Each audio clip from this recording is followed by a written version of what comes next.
بسم الله الرحمن الرحيم. قل من كان عدوا لجبريل فإنه نزله على قلبك بإذن الله مصدقا لما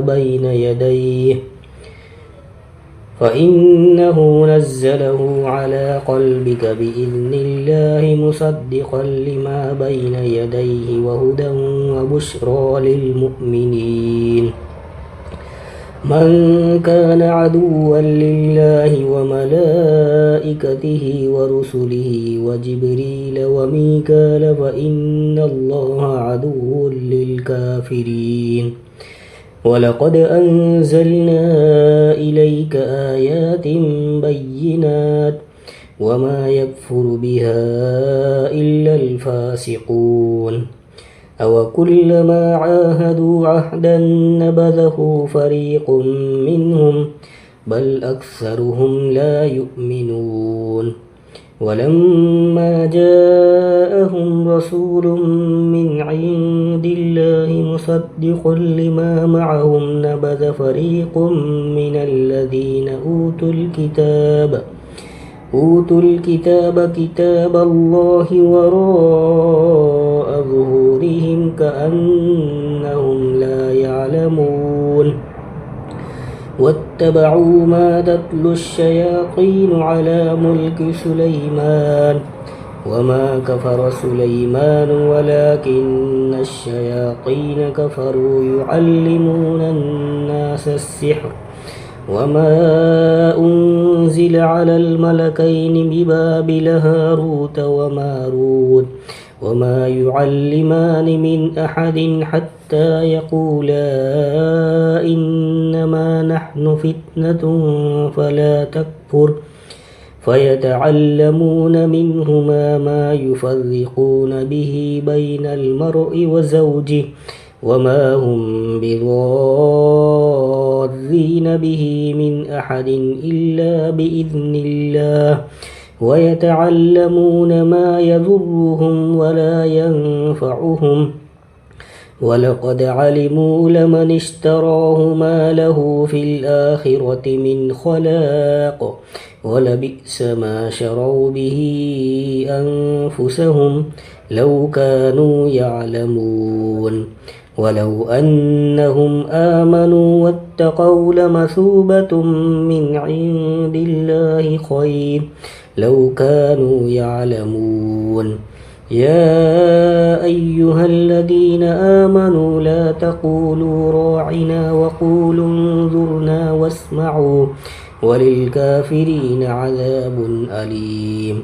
ما يود الذين كفروا من أهل الكتاب والمشركين أن ينزل عليكم من خير من ربكم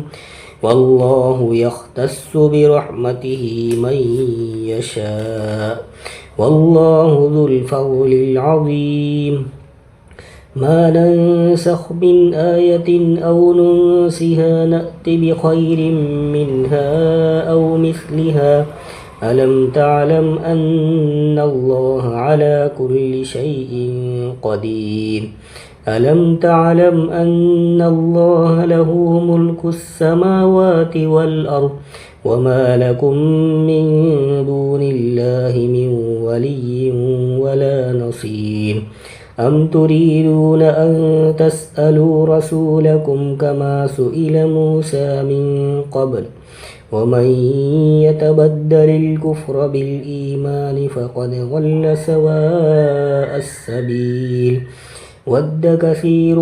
من أهل الكتاب لو يردونكم من بعد إيمانكم كفارا حسدا من عند أنفسهم من بعد ما تبين لهم الحق فاعفوا واصفحوا حتى يأتي الله بأمره إن الله على كل شيء قدير. وأقيموا الصلاة وآتوا الزكاة وما تقدموا لأنفسكم من خير تجدوه عند الله إن الله بما تعملون بصير وقالوا لن يدخل الجنة إلا من كان هودا أو نصارى تلك أمانيهم قل هاتوا برهانكم إن كنتم صادقين بلى من أسلم وجهه لله وهو محسن فله أجره عند ربه ولا خوف عليهم ولا هم يحزنون وقالت اليهود ليست النصارى على شيء وقالت النصارى ليست اليهود على شيء وهم يتلون الكتاب كذلك قال الذين لا يعلمون مثل قولهم فالله يحكم بينهم يوم القيامة فيما كانوا فيه يختلفون ومن أظلم ممن منع مساجد الله أن يذكر فيها اسمه وسعى في خرابها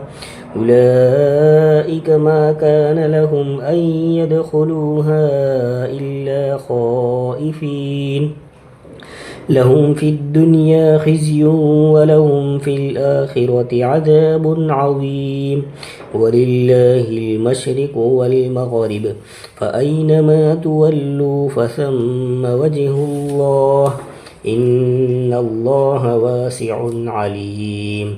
وقالوا اتخذ الله ولدا سبحانه بل له ما في السماوات والأرض كل له قانتون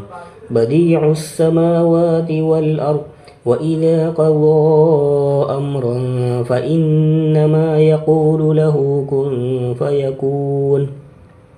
وقال الذين لا يعلمون لولا يكلمنا الله أو تأتينا آية كذلك قال الذين من قبلهم مثل قولهم تشابهت قلوبهم قد بينا الآيات لقوم يوقنون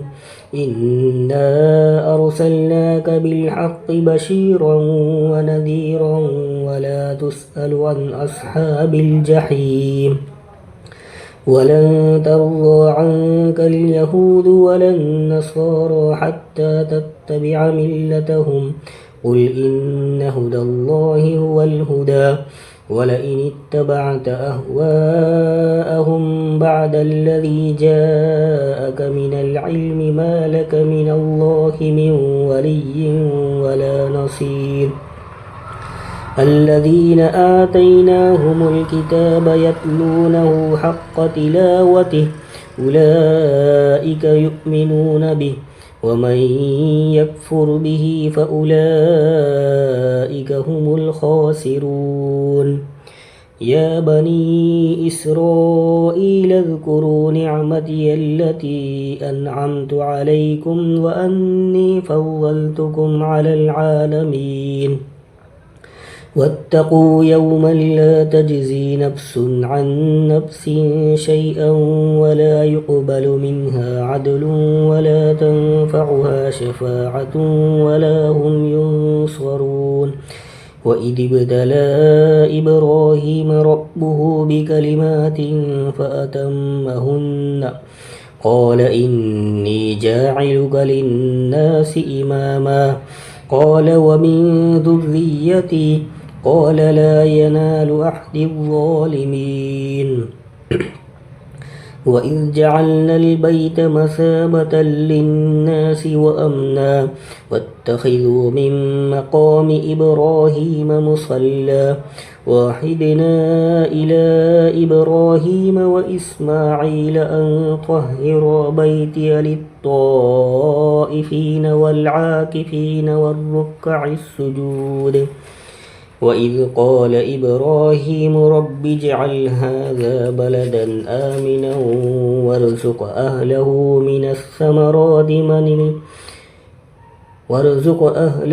من الثمرات من آمن منهم بالله واليوم الآخر قال ومن كفر فأمتعه قليلا ثم أضطره إلى عذاب النار وبئس المصير وإذ يرفع إبراهيم القواعد من البيت وإسماعيل ربنا تقبل منا إنك أنت السميع العليم ربنا واجعلنا مسلمين لك ومن ذريتنا أمة مسلمة لك وأرنا مناسكنا وتب علينا إنك أنت التواب الرحيم ربنا وابعث فيهم رسولا منهم يتلو عليهم آياتك ويعلمهم الكتاب والحكمة ويزكيهم إنك أنت العزيز الحكيم صدق الله العظيم.